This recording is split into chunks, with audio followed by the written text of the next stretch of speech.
Le cercle RH, on parle des algorithmes. C'est un sujet qui fait peur, parce qu'on n'en parle pas que dans le recrutement, mais on va en parler aujourd'hui dans le recrutement.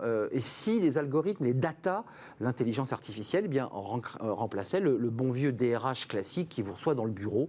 On en parle beaucoup, c'est un sujet qui est très clivant. Nous voilà un peu plongés dans Terminator, Robocop, Blade Runner, Minority Report, un peu. C'est de la science-fiction? Bien non, c'est pas de la science-fiction, ça existe. On reviendra sur le bug d'Amazon, vous savez, qui avait oublié de recruter des femmes parce que dans la manière dont on l'avait fabriqué, l'algorithme, ça avait bugué. On en parle. Est-ce qu'il faut encore la patte humaine, le regard, la sensation, l'échange humain? On fait le point avec mes invités. Gonzague Lefebvre est à mes côtés. Vous êtes le cofondateur de Clever Connect. Vous êtes déjà venu sur notre plateau. On est très heureux de vous accueillir.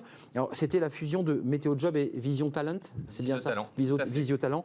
Vous accompagnez les entreprises, vous, sur toutes les étapes du recrutement grâce à des outils de sourcing. Vous êtes le méchant sur le plateau parce que vous utilisez ces outils informatiques. J'essaie de vous faire sourire parce que c'est un sujet assez sensible et on s'aperçoit en fait que quand on a un smartphone, on a des algorithmes, on en a plein et ça ne pose pas de problème. Avec moi, Aurélien Esposito. Bonjour Aurélien. Bonjour. Décidément, on se voit beaucoup ces derniers temps. Vous êtes associé chez Talent Management et cofondateur de la Négociation Academy. Vous êtes celui qui portait quand même le message de rien ne vaut un échange humain, rien ne vaut la main de l'homme, son écoute, la sensation, l'intuition même, j'allais dire. Merci d'être là. Alexandre Pachewski, merci d'être avec nous. Bonjour. Vous êtes le fondateur de Talentsoft, ça a été fondé en 2007.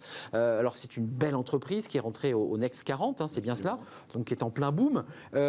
Génération IA, parce que vous jouez aussi beaucoup dans vos conférences, sur votre chaîne YouTube, sur justement ce rapport au cinéma, à ce que le cinéma a apporté. Là, on n'est plus dans de la science-fiction. Je vous donne la parole à vous d'abord. Commençons par le début. C'est quoi l'algorithme dans le recrutement? Parce que la définition est un peu complexe sur le Larousse. Quelle définition vous lui donnez, vous, à cet algorithme dans le recrutement? Ça remplace l'homme? Non, à date, l'enjeu, c'est d'automatiser une partie de l'activité des ressources humaines, des managers, des collaborateurs. Donc il y a tout un pan d'automatisation. Ça a déjà cours depuis des années, bien avant l'intelligence artificielle, simplement avec des algos multicritères. Voilà, on donne des critères à l'algorithme et puis lui, il fait le tri en fonction des critères que vous lui donnez. Il a 300 CV, il en trie. C'est ça. Mais il y a une autre ambition aujourd'hui qui n'est pas d'automatiser, mais qui est d'arriver à compléter, d'augmenter, comme on le dit, l'humain en lui proposant, en l'occurrence dans le recrutement, peut-être des profils auxquels il n'aurait pas pensé, dans la formation, des contenus d'apprentissage auxquels il n'aurait pas pensé. Donc il y a une notion d'augmentation de l'humain. Juste d'un mot, parce que vous avez écrit ce livre Génération IA, l'intelligence artificielle est partout. J'ai animé beaucoup de colloques, beaucoup d'émissions sur plein de sujets qui ne traitent pas du recrutement. Pourquoi il fait si peur ce mot? En fait, il fait peur. On a peur de ce que l'on ne connaît pas. Et l'intelligence artificielle, on croit que c'est réservé à d'autres. Tout l'objet de ce livre, c'est de montrer que d'abord, c'est déjà dans nos vies. Donc, on n'a pas le choix de s'y intéresser, vous venez de le dire. Bonjour le smartphone. Et puis, en plus, il n'y a pas à avoir peur de la machine. Il faut avoir peur de ceux qui vont les concevoir. Et donc, c'est une question de société, c'est une question de choix de société, avant d'être une question de techno. Donc, ça doit intéresser tout le monde. On ne devrait pas avoir peur. On ne devrait pas avoir peur. Gonzague Lefebvre, Clever Connect, c'est votre métier, le recrutement. Et c'est votre métier de l'associer à des outils. Ouais. Qu'est-ce que vous dites pour essayer de rassurer ceux qui, d'abord, craignent pour leur job, se disent, les DRH, dans 10 ans, c'est fini. Il n'y a pas que, on parle des notaires, des avocats. L'algorithme, il rentre partout. Il y a beaucoup de professions qui se disent aujourd'hui, mais dans 10 ans, est-ce qu'on est encore là? Est-ce qu'on est encore une utilité? Qu'est-ce que vous leur dites pour les rassurer? Alors, déjà, il y a deux personnes qui ont potentiellement peur des algorithmes. Il y a les recruteurs en se disant, est-ce que je vais être remplacé? Est-ce que mon métier va disparaître? Et il y a aussi potentiellement les candidats qui se disent, est-ce que ça va m'aider ou est-ce que je vais être victime? C'est-à-dire que nous, on avait fait une étude auprès de candidats en leur demandant, qu'est-ce que vous pensez de l'intelligence artificielle dans le recrutement? On va le voir d'ailleurs, on l'a préparé. Et c'était intéressant en fait. Parce Ils sont plutôt contents, les candidats? Oui, quand c'est pour les aider à trouver un emploi en disant, si vous pouvez me suggérer un métier, super. On le voit, 70% c'est un apport en valeur dans la recherche. Ça, c'est la base. 88%, alors évidemment, on n'est pas sur une base 100, puisqu'il y a plusieurs items dans les réponses. Identification d'offres adaptées au profil, ça c'est très positif. Et puis on descend, 40,6%. Mais vous voyez, par exemple, détection des soft skills. C'est-à-dire que quand on dit aux candidats, en revanche, c'est plus pour vous aider, mais on va peut-être utiliser les algorithmes pour vous évaluer. Et là, la perception des candidats diminue assez fortement. Il y a une certaine crainte en disant, je veux bien que l'intelligence artificielle, les algorithmes m'aident, mais si demain, je suis plus évalué par un recruteur, mais par un algorithme, ça me fait peur. Voilà. Donc il y a vraiment ces deux, je pense, les recruteurs et les candidats qui sont potentiellement inquiets. On distinguera l'algorithme du sourcing, parce qu'il y a quand même l'algorithme sourcing qu'on évoquait, puis après on évoquera l'algorithme prédictif. Alors là, on rentre vraiment de la science-fiction, parce qu'on se projette sur le profil d'un candidat qui pourrait, dans les 5 ans, parce que c'est ça l'idée, se dire, tiens, lui, on a trouvé la perle rare, dans 5 ans, l'algorithme nous dit qu'il est le directeur général. C'est peut-être plus compliqué dans Aurélien Esposito. L'algorithme, c'est un outil où il remplace, parce que c'est ça la question. Est-ce qu'on s'appuie comme sur une canne sur un algorithme, ou est-ce que l'algorithme devient l'individu en lui-même? Alors, moi, du coup, pour mon profil, effectivement, on parle profiling chez nous, donc on va s'intéresser à l'humain, à tout ce qu'on peut ressortir de l'humain, au travers de la négociation d'une part, et ensuite avec toutes les méthodes disponibles. Et effectivement, alors, je ne vois pas vraiment de confrontation entre les deux. Il n'y a pas de débat. Parce que je pense que c'est pas le même métier. C'est-à-dire que aujourd'hui, une détection humaine pour quelqu'un de formé, je pense qu'on n'est pas encore au stade de l'IA qui est capable de faire ça. Parce qu'il faudra que l'IA puisse apprendre, comprendre. La variable humaine, elle est infinie. Donc je pense qu'il y a encore quelques années devant nous avant que l'IA puisse faire ça. Il y a des DRH qui disent, bon voilà, je suis encore en poste pour quelques temps, je vais pouvoir recruter. Assurez-les, c'est important. Ils peuvent rester encore. Par contre, c'est sûr qu'il y a une partie masse qui aujourd'hui pose un problème au traitement humain. On parlait tout à l'heure des 300 CV. Je suis persuadé que pour un recruteur, absorber 300 CV en lecture et être capable de ressortir les bonnes infos humaines de ça, je pose la question. Enfin, je ne l'ai pas vu encore. C'est comme ça qu'on démarrait le débat. Vous dites, oui. quand c'est pour trier, c'est bien. Puis ensuite, il faut que l'humain récupère le dossier. Il y a un paradoxe, c'est que finalement, on se dit que l'humain, il va justement avoir la sensibilité de faire attention à ce que les gens pourraient avoir comme compétences et qu'ils ne savent pas montrer. Mais bien souvent, sans être cynique, je vois l'inverse. Je vois des recruteurs qui sont mus par la prise de risque et qui se disent « je ne me ferai jamais engueuler par mon patron si je recrute un HEC », alors que ce profil un peu bizarre, s'il échoue après, je vais me faire engueuler. En fait, le point de l'IA, d'abord aujourd'hui, et je vous rejoins complètement, l'IA n'est pas du tout question de remplacer l'humain. La question de l'IA, c'est d'abord comment on va l'éduquer, et je pense que ce n'est pas les algorithmes qui sont discriminants, c'est les données qu'on va leur donner pour qu'ils s'éduquent, et ensuite c'est les traitements qui vont venir derrière. Ouais, c'est le bug d'Amazon, ils se sont aperçus que dans ce qu'ils avaient rentré, les femmes ne pouvaient pas accéder au recrutement. Parce qu'on est sur une industrie qui est discriminante, et l'algorithme n'a fait que le refléter. Donc l'IA à date, c'est à mon avis notre meilleure chance déjà pour apprendre à connaître nos pratiques, nos biais, et on n'en aime pas à remplacer l'humain, on en est à mieux se connaître. Mais l'IA, au début, on avait de l'informatique. On parle d'intelligence artificielle, c'est-à-dire que dans l'informatique, on y met de l'intelligence. Est-ce qu'on peut dresser mieux que peut le faire un homme un profil d'un candidat idéal, parce que la machine, j'allais dire, ne se trompe pas. Elle est froide, elle est sans a priori, elle est sans jugement. C'est tout le problème. C'était l'objectif au départ, je pense, la recherche d'objectivité en disant un humain ne peut pas être objectif parce que de par votre éducation, l'école que vous avez fréquentée, discrimination, vous avez des biais. Et donc on s'est dit, est-ce qu'une machine peut supprimer ces biais ? Je pense que, je suis éditeur de technologie, donc évidemment je crois en la techno. Néanmoins, je suis convaincu que les humains ont des biais, les humains ont créé des algos, donc les algos ont des biais. On peut chercher à les diminuer au maximum, mais la promesse de valeur qui est de dire un humain a des biais, moi, cher recruteur, je vais vous proposer un algorithme 100% neutre, 100% objectif, je n'y crois pas. On peut accompagner le recruteur, le remplacer. Mais si je peux me permettre, je vous pose la question, ça permet quand même, et c'est intéressant, d'ailleurs le sondage le dit, du côté des recrutés, ça limite la discrimination. Il y avait le CV anonyme, parce que c'est vrai que certains candidats qui avaient un bon niveau scolaire, vivant dans un quartier, portant un nom à connotation étrangère, et n'ayant pas la bonne couleur de peau, bref. Est-ce que l'algorithme règle cette question? Je vous sens hésitant. Non, moi je ne crois pas du tout. Pas du tout, non mais je crois, en gros, pour être clair, la machine ne règle aucun problème humain. La machine est là soit pour les mettre en évidence, soit pour, à un moment donné, donner l'opportunité à l'humain de faire autrement. En l'occurrence, le CV anonyme, ça a quand même été un échec, parce que vous pouvez bien effectivement faire qu'un candidat dont vous parlez, qui ne vient pas des bons endroits, qui n'a pas fait les bonnes écoles, qui arrive, mais de toute façon, s'il y a une mentalité qui n'autorise pas l'acceptation, l'invitation des personnes qui ont un profil un peu dit atypique au sein de l'entreprise, vous les présentez, ils sont rejetés.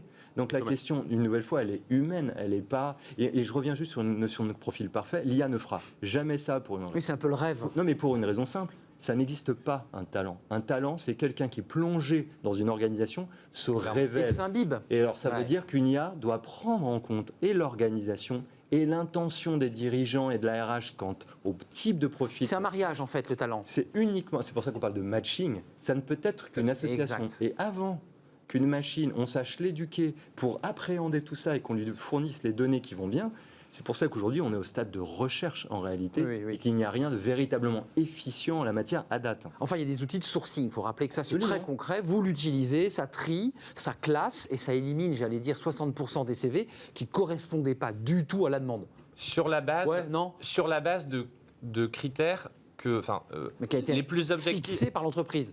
Non, mais de critères les plus objectifs possibles que nous on appelle, si vous voulez, par exemple, le métier, le nombre d'années d'expérience, les Ouais, compétences. les critères objectifs. C'est-à-dire, voilà, moi je voudrais un candidat qui parle anglais, qui a fait 10 ans telle d'expérience, école et qui a voilà. 10 ans d'expérience. Bon. Je peux dire ils l'ont ou ils l'ont pas. Ouais. En revanche, je pense que nous, on va être particulièrement vigilant à sortir, par exemple, les hobbies.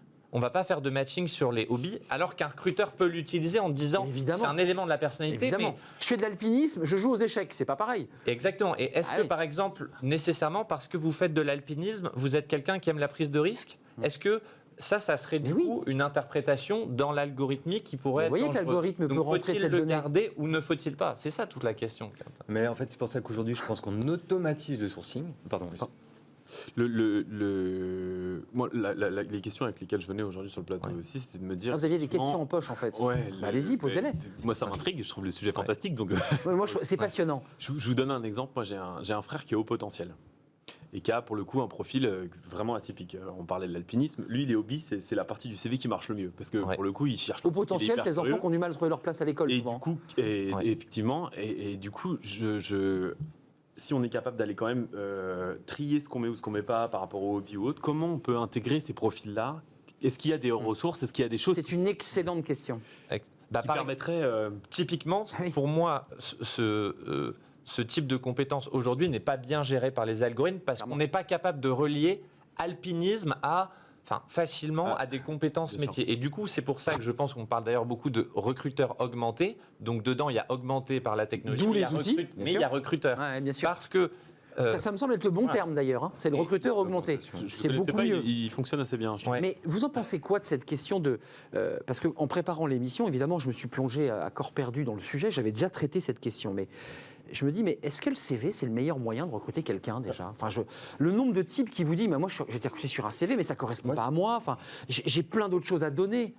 C'est l'entrepreneur qui va vous répondre. Je ne lis pas le CV des gens qui arrivent dans mon bureau. Vous regardez quoi à leurs yeux? D'autres le font. Donc il ne faut pas être hypocrite. Il y a des recruteurs qui, à un moment donné, disent rencontre cette Voilà, je personne. t'amène ces 5... Et moi, ce qui m'intéresse, c'est pas ce qui est écrit sur un CV. D'abord, et c'est pour ça que le sujet il est éminemment humain, c'est la rencontre. Est-ce qu'on sent? Et on parle bien de sentir. Donc d'énergie. On a un corps, une Et machine, voilà. on n'en a pas. Il y a des gens avec lesquels déjà on se sent bien, d'autres non. Ça ne veut pas dire qu'il faut les recruter ou pas. Mais tout ça, ça compte. Quelle histoire il me raconte? Un CV, c'est comme un talent. C'est neutre. La question, c'est quand on le fait vivre, qu'est-ce qui fait que quelqu'un a fait ça à un instant donné? C'est pas forcément un génie parce qu'il sort de telle école. Et donc en fait, il faut écouter une histoire. Les gens aiment les histoires. Et moi, je pense qu'il n'y a pas de grande théorie sans petits exemples. Je vous en donne deux. Dans Le Stratège, le film Le Stratège, l'excellent film Oui, Le parce que Stratège vous citez beaucoup de films hein, dans de votre... 2011, Bah ouais. il y a un algorithme. Film génial. C'est le cœur du film. Ouais. Un algorithme basé sur un bouquin qui s'appelle Moneyball qui permet de recruter des joueurs de baseball qui n'auraient jamais été recrutés. Exactement. Ils sont mis en échec au début du film parce que l'entraîneur n'en veut pas. Donc de toute façon, il faut d'abord une structure d'hébergement de ces gens dits différents. Et d'acceptation. Donc c'est pour ça que c'est humain, c'est organisationnel, c'est culturel. Et la deuxième chose, si on automatise le sourcing, comme tu viens de le dire, Gonzague, ça fonctionne aujourd'hui. Par contre, C'est classique. est-ce que c'est ce que moi, personnellement, j'attends de l'IA, qui n'a pas cours aujourd'hui? Non. Ce que j'attends, c'est ce qui s'est passé avec AlphaGo et Google DeepMind, où Lee Sedol a dit qu'un des coûts de DeepMind a changé, Le jeu de Go. d'AlphaGo a complètement changé sa pratique du jeu, Absolument. parce qu'il est sorti du cadre. C'est là où je pense que l'humain va être augmenté, c'est quand l'IA va nous faire une proposition qui sort du cadre. Problème, C'est l'humain est-ce qu'on augmenté. sera prêt à l'accepter? C'est ça, exactement. Et est-ce que l'entraîneur, pour faire la métaphore, Exactement. acceptera ce candidat qui a été fabriqué, entre guillemets? Il y a une difficulté. C'est vrai que l'entraîneur, il a sa patte, il a sa touche. Et un entraîneur, c'est un DRH. C'est un homme qui va animer une équipe. Qui a des objectifs, qui a des risques ouais. qu'il peut C'est prendre ou C'est pas. un manager. Juste quand même sur cette question des hauts potentiels. c'est une question qui est posée régulièrement, c'est-à-dire qu'on a le sentiment, vous, qui êtes là pour préparer, emmener des candidats, vous dites, j'en rate plein. J'arrive pas à les toucher. Comment on fait là? Est-ce que l'intelligence artificielle peut, et l'algorithme, faire émerger ces potentialités, ces talents venus des quartiers, venus d'écoles à haut potentiel? Comment on fait? Parce que finalement, on le dit dans chaque article, c'est des HEC, c'est Polytechnique, c'est des centraliens, c'est des normaliens. En dehors de ça, il n'y a rien qui émerge. Nous, on a fait C'est dur, ça. On a fait une expérience avec Leroy Merlin qui s'est mis à recruter 100 CV. Et à la fin, 2 conclusions. 30% des gens qui ont été recrutés, ils ont après regardé les CV. Sur des postes vendeurs en magasin et tout ça, ne l'auraient pas été sur la base du CV. Donc, c'est-à-dire quand on ne regarde pas le CV, finalement, on recrute des gens dont un tiers, en fait, on ne les aurait pas gardés dans un processus inversé. Et à 1 an, diminution de plus de 20% du turnover. Pour moi, la conclusion, c'est est-ce que, et j'adore cette question, est-ce que le CV est la bonne clé d'entrée? On l'utilise parce que c'est la plus simple. On est capable de dire sur 300, comme je disais, je voudrais 3 ans d'expérience. Oui, il y a les critères, il y a les items. Et du coup, c'est très facile de dire, bon, tout cela, ils ne vont pas, il m'en reste plus du coup que 10% sur les 300, 30, je suis capable de les gérer. Mais est-ce que c'est la bonne clé de départ?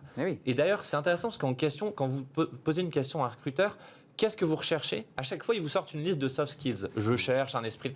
Les caractères, l'attitude, voilà, toujours entreprenant, sympathique. Mais le premier critère de sélection, ça va être plutôt ce qu'on appelle des hard skills et de l'expérience. Ça serait original que vous receviez que des CV où il y a marqué je suis plutôt sympathique, je suis pas jaloux. C'est ce qu'on met maintenant. Ça serait génial. C'est ce que je veux dire. Il y a déjà.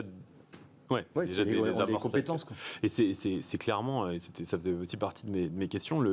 Ça sera la deuxième et la dernière, attention, pas plus de 2 questions dans une émission. Qui est formé à rédiger un CV qui va correspondre et qui va matcher? On parlait de matcher tout à l'heure, qui va matcher, qui peut répondre à ces critères-là. Et je trouve intéressant l'idée de sortir du CV. Mais bien sûr. De se dire, est-ce que il y a quand même un stratagème du CV. L'algorithme, il peut détecter le type qui, entre guillemets, il y a les soft skills sur lesquels on a menti, il y a les diplômes qu'on a exagérés. Bon, ça, c'est facile à retrouver. Mais il y a quand même une technique de CV. On a tous fait des CV pour dire, tiens, je vais un peu gonfler ça.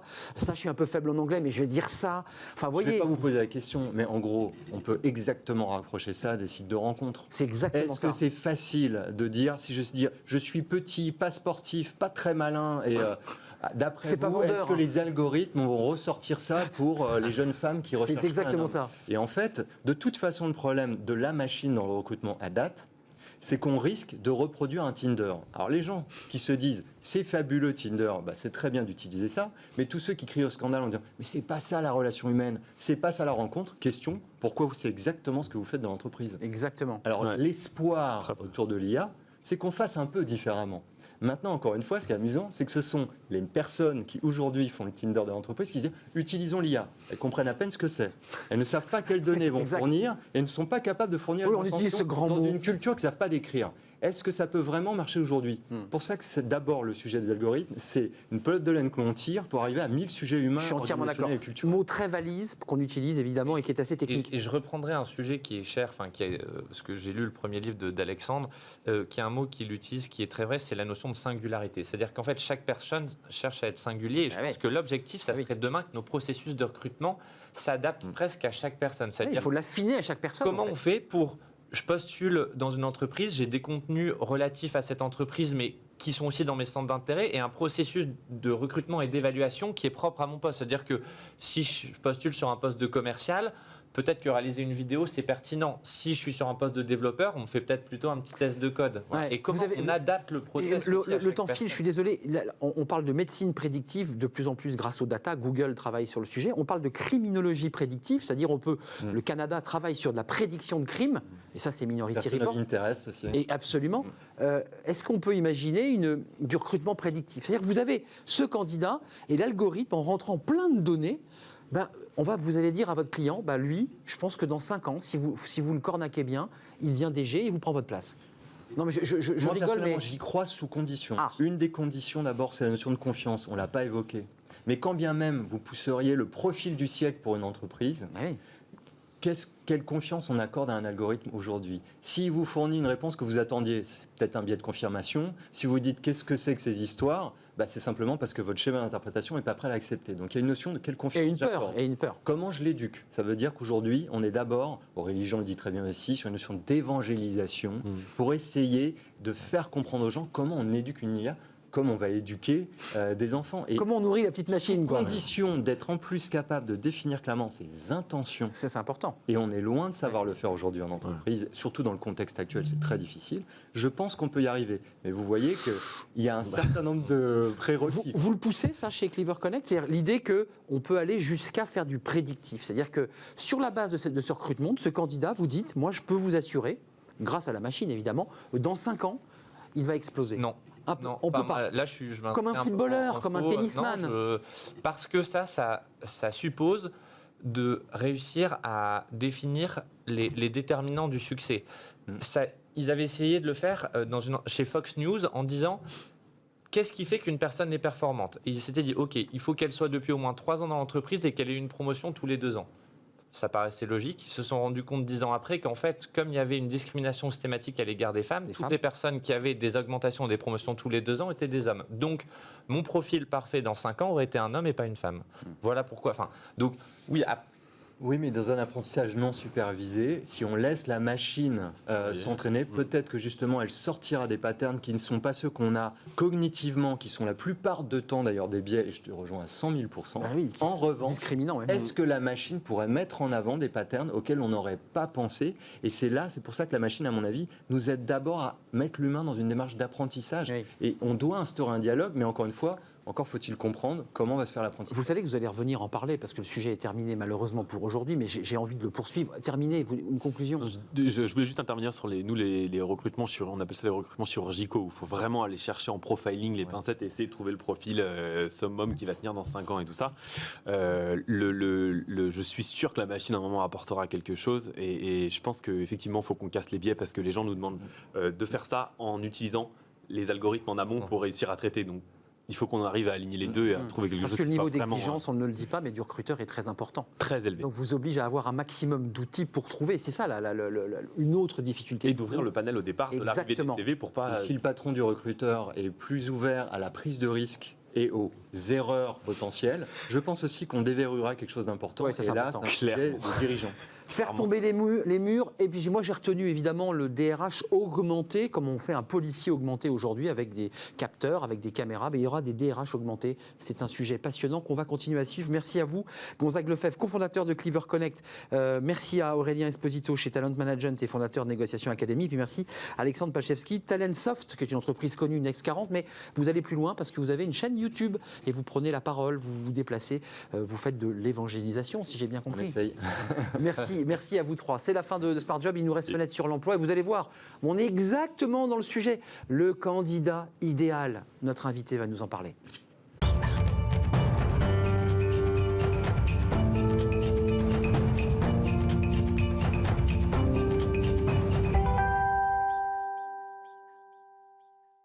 Notre invité sur le plateau Fenêtre sur l'emploi, il s'installe. Gaël Châtelain-Berry, merci d'être avec nous. Vous êtes écrivain. Vous avez une connaissance, je dirais, par les années du recrutement. C'est intéressant parce qu'on vient de faire un débat sur l'intelligence artificielle. Vous avez dû vous y intéresser. Vous dites, je peux vous présenter le candidat idéal, c'est-à-dire celui qu'attend l'entreprise. C'est quoi les critères du candidat idéal?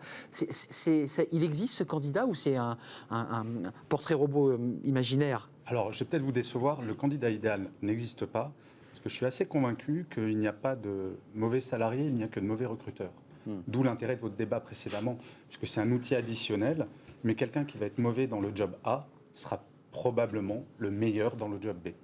Et donc, c'est vraiment une question de recrutement. Toutes les aides vont être intéressantes. Ce dont on parlait tout à l'heure, d'ailleurs. Exactement. Alors ensuite, ça pose la question de la fiabilité, comme ça a été très bien posé, des biais, parce qu'on pourrait parler des algorithmes.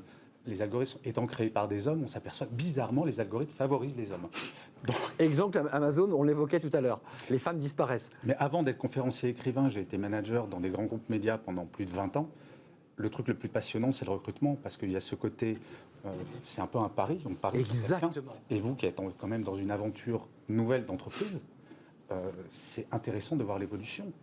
Ils se sont dit, je voudrais des candidats motivés. Aujourd'hui, c'est très motivant de créer une nouvelle émission, créer une nouvelle chaîne de télé. Peut-être que dans un an, votre motivation, ça sera votre salaire. Peut-être que ça sera une nouvelle émission. Peut-être. Donc les critères de motivation... Ils bougent, ils évoluent. Et ils évoluent avec l'âge. Enfin, vous parlez quand même de candidats fiables, de candidat loyal, donc c'est-à-dire de recruter loyal, fiable. Ça, c'est des critères importants. Ah, tout à fait. La loyauté, on parle aussi d'engagement. Une étude de Gallup qui n'est pas très vieille, qui a 3 ans. Vieil institut Gallup. Exactement. Un des premiers d'ailleurs. Et qui a montré que le salarié français est le moins engagé en Europe. Ouais, Seulement 6% des salariés français. C'est-à-dire qu'on parle quand même d'un désengagement majeur. Et là, la démotivation après le confinement, elle est forte. Est très forte, c'est plus de 70%. Qui se déclarent moins motivés. Comment vous l'expliquez d'ailleurs? Comment se fait-il que notre pays, la France, on ait des collaborateurs peu engagés ou moins engagés? Mon dada, depuis 30 ans, c'est le management. Et je pense qu'on a un niveau de qualité de management très inférieur à beaucoup de pays. Regardez nos grandes écoles, nos grandes universités. J'ai fait une grande école de commerce, je crois que j'ai eu un cours de management sur 3 ans. Et c'est fondamental. Ah oui, surtout que ça s'appelle quand même des écoles de management. C'est quand même assez paradoxal. En fait, le management, dans votre bouche et dans votre expérience, dans votre vécu, c'est quoi? C'est savoir s'exprimer avec des collaborateurs? C'est les emmener dans une aventure? C'est de les faire un peu rêver aussi? Alors, il y a 5 ans, j'ai créé le concept de management par la bienveillance dans un bouquin bien nommé « Mon boss est nul, mais je le soigne ». Oui, on s'en souvient. Je pense qu'un bon manager, ça va d'abord être quelqu'un qui va être à l'écoute, mettre l'humain au centre de tout. Et je pense qu'en France, je ne vais pas faire toute l'histoire de la bienveillance en entreprise, mais on s'est aperçu que le bien-être et la bienveillance étaient fondamental en 2008, avec la vague de suicides chez Renault et France Télécom. Donc on est passé vers l'utilitaire, mais ça fait que quelques années qu'on s'aperçoit qu'un salarié qui est bien dans ses baskets va être plus performant. Et on redécouvre avec le télétravail là, vous avez vu. Hein, bien entendu. Là, on a des études précises. Mais le management à distance met en exergue d'autres problèmes.